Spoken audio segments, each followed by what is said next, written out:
अस्सलाम वालेकुम। जहांज़ेब अब्बासी एक नए यूट्यूब प्रोग्राम के साथ हाजिर है। मखसूस नशिस्तों के हवाले से केस का फैसला रिव्यू में आपने देख भी लिया, सुन भी लिया।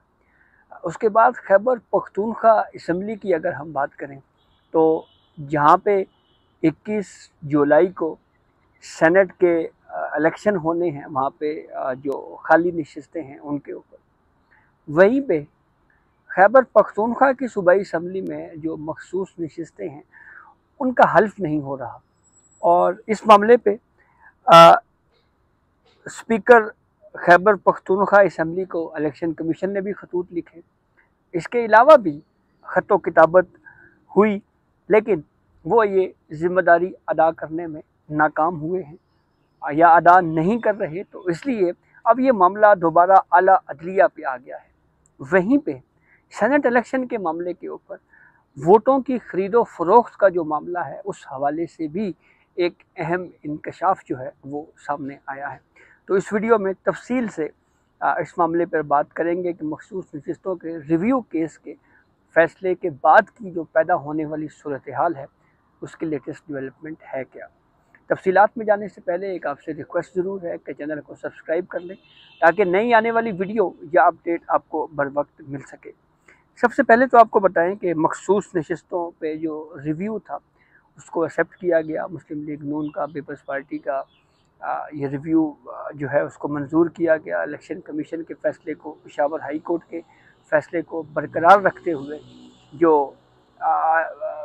रिव्यू को एक्सेप्ट किया गया और 12 जुलाई के 8 जजेस के अक्सरियती फ़ैसले को कलदम करार दिया गया।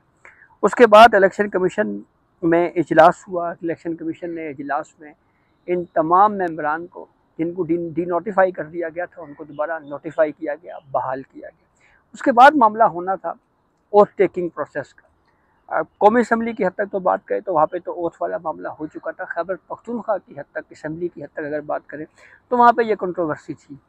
तो अब हुआ ये जनाब के सेक्रेटरी इलेक्शन कमीशन जो है उमर हमीद खान, उन्होंने 4 जुलाई को एक ख़त लिखा स्पीकर खैबर पख्तूनख्वा असम्बली के ऑफिस को।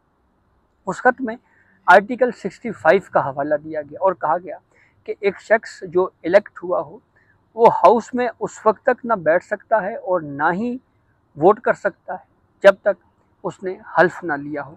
सुप्रीम कोर्ट का हवाला दिया गया फैसले का। उस हवाले के बाद इलेक्शन कमीशन ने जो मेंबरान को बहाल किया उसकी भी सारी तफसील बयान करते हुए ख़त में ये कहा गया कि स्पीकर खैबर पख्तूनख्वा असम्बली साहब, आप हल्फ लेने के लिए इंतज़ामात करें, क्योंकि 21 जुलाई को खैबर पख्तूनख्वा की जो सेनेट की खाली नशिस्तें हैं उसके ऊपर इलेक्शन होना है। और जब ये ख़त लिखा और ये ख़त लिखा गया तो फिर उसके बाद ये हुआ कि इस मामले पे फिर एक और ख़त भी मंजर आम पे आया जिसमें Inamullah Khan, leader of the opposition हैं खैबर पख्तूनख्वा के, उनकी जानिब से भी ये कहा गया कि मखसूस नशिस्तों के मेंबरान के हल्फ बर्दारी की तकरीब के लिए KP असम्बली का इजलास जो है वो बुलाया जाए। उसके बाद फिर एक 10 जुलाई का एक ख़त और मंजर आम पे आया। ये ख़त भी उमर हमीद खान जो कि सेक्रेटरी इलेक्शन कमीशन है, उन्होंने स्पीकर KP असम्बली को लिखा। इसमें उन्होंने ये कहा जी कि सेनेट इलेक्शन में पोलिंग स्टेशन के लिए KP असम्बली का जो जिरगा हॉल दिया है आपने, वो तो आपका शुक्रिया है, लेकिन ये जो मेंबरान हैं रिज़र्व सीट्स वाले, इनका हल्फ जो है वो नहीं हुआ। जब हल्फ होगा तो तब ही जो, क्योंकि इस मामले पे आपने हल्फ के लिए जो है वो इंतज़ामात जो हैं वो आपने करने हैं और असम्बली सेशन जो है वो बुलाया जाए। हाँ, ये ज़रूर इसमें कहा गया कि नाहिदा नूर और आरफा बीबी और गुरपाल सिंह का मामला जो है वो अभी पेंडिंग है, क्योंकि पेशावर हाई कोर्ट ने ऑर्डर दिया और उसके बाद ये मामला अभी इलेक्शन कमीशन ने जो है वो तय करना है।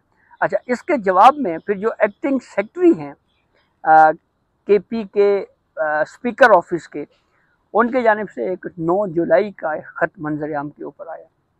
उसमें ये जो एक्टिंग सेक्रेटरी हैं सैयद मोहम्मद मीर, ये इन्होंने जवाबी ख़त लिखा और उसमें उन्होंने कहा कि आइन या Khyber Pakhtunkhwa assembly procedure and conduct of business rules 1988 में कोई शिक नहीं है कि स्पीकर असम्बली का इजलास बुलाए।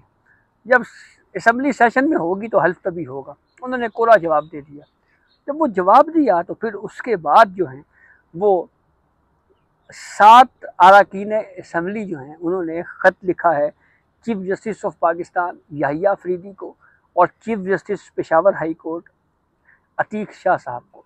इस ख़त में उन्होंने आर्टिकल 255 की सब क्लॉज 2 का हवाला देते हुए ये कहा गया है कि हमने असम्बली स्पीकर से रब्ता किया, उन्होंने हल्फ नहीं लिया। इससे पहले भी जो है वो हमने रुजू किया था, हल्फ के हवाले से वो इनकारी हैं। तो अब चूँकि इस आर्टिकल के तहत जो है वो, क्योंकि ये सूबाई असम्बली का मामला है, तो खैबर पख्तूनख्वा की सूबाई असम्बली में हल्फ लेने के लिए जो स्पीकर केपी असम्बली के लिए chief justice Peshawar high court जो है वो किसी शख्स को नामजद कर सकते हैं। आइन ने ये इख्तियार दिया हुआ है।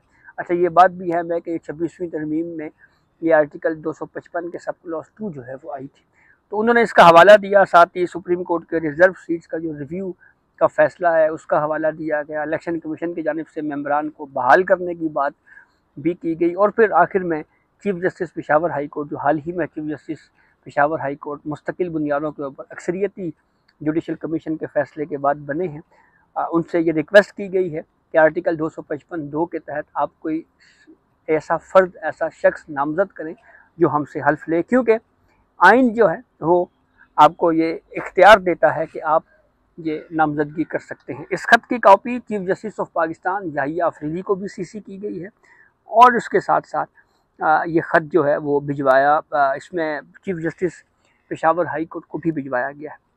अब जो ख़त लिखने वाले जो MPs हैं उनमें सुरेश कुमार हैं, आमना सरदार हैं, फ़ायज़ा मलिक हैं, अफशां हुसैन हैं, शाजिया जदून हैं, जमीला पराचा हैं और फराह खान हैं। तो ये 7 अरकान सूबाई असम्बली खैबर पख्तूनख्वा की, उनकी जानिब से ये ख़त जो है वो chief justice Peshawar high court को और चीफ जस्टिस ऑफ पाकिस्तान को तहरीर किया गया है। अब गालिब इम्कान यही है, क्योंकि पूरा रिकॉर्ड भी साथ लगाया है, तो कोई शख्स नामजद हो जाएगा और फिर उसके बाद ओथ होगा और फिर जो KP असम्बली में जो सेनेट की नशिस्तें हैं वो भी मुमकिन तौर के ऊपर उस पर इलेक्शन 21 जुलाई को फिर होगा और उसके साथ ही जो इलेक्टोरल कॉलेज है वो भी मुकम्मल हो जाएगा।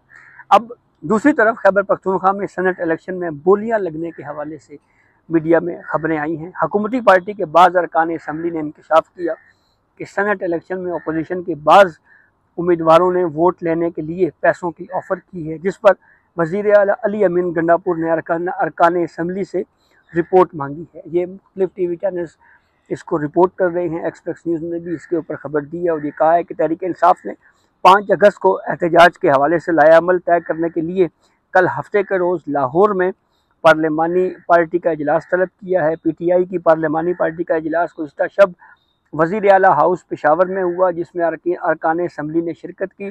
वज़ीर आला की जानिब से अरकान असम्बली के एजाज़ में इशाइया भी दिया गया। इजलास के हवाले से तहरीक इंसाफ के ज़राए ने बताया कि इजलास में सेनेट इलेक्शन और 5 अगस्त को जो एहतजाज के हवाले से लाएअमल है वो तय किया गया। इजलास में अरकान की जानिब से एहतजाज के हवाले से तहफ़्फ़ुज़ात का इज़हार किया गया कि हर बार एहतजाज में खैबर पख्तूनख्वा के वर्कर्स को ईंधन बनाया जाता है, इस बार पंजाब और इस्लामाबाद को भी बाहर निकलना चाहिए। ज़राए के मुताबिक एहतजाज के लाएअमल के हवाले से पूरे पाकिस्तान से PTI के अरकान असम्बली को लाहौर में कल हफ्ते के रोज़ तलब किया गया है। और ज़राए ने यह भी बताया कि बाज़ अरकान असम्बली ने इंकशाफ किया कि अपोजिशन के बाद उम्मीदवार वोट के लिए उनसे राब्ते कर रहे हैं, पैसों की ऑफ़र दी जा रही है, जिस पर वज़ीर आला ने नोटिस लेते हुए अरकान को हिदायत की है कि इन्हें इस हवाले से बाखबर रखा जाए। इस हवाले से तर्जमान PTI मलक अदील ने बताया कि पार्लिमानी पार्टी इजलास में एहतजाज के हवाले से मुशावरत की गई है। इजलास में अरकान से पूछा गया कि सेनेट इलेक्शन में पैसों की ऑफ़र तो नहीं हो रही। वज़ीर आला की हिदायत है कि सेनेट इलेक्शन के हवाले से इन्हें बाखबर रखा जाए। एहतजाज के हवाले से उन्होंने कहा कि इस हवाले से अभी कोई फ़ैसला नहीं हुआ, लाहौर में होने वाले इजलास में लाएअमल तय किया जाएगा। क़यादत ने जो हुक्म दिया इस पर अमल किया जाएगा। तो ये मीडिया में इस तरह की खबरें भी रिपोर्ट हो रही हैं कि कुछ पैसों की ऑफ़र जो है वो इस मामले पे की जा रही हैं। तो ये मुख्तसर सा अहवाल था जिससे हमने आपको आगाह किया। कल हफ्ते के रोज़ इस हवाले से क्या डेवलपमेंट होती है ये बहरहाल खासा अहम होगा। तो ये अब तक की अपडेट थी जिसे हमने आपको आगाह किया। अपने फीडबैक से ज़रूर आगाह कीजिएगा। इजाज़त दीजिए, अल्लाह हाफिज़।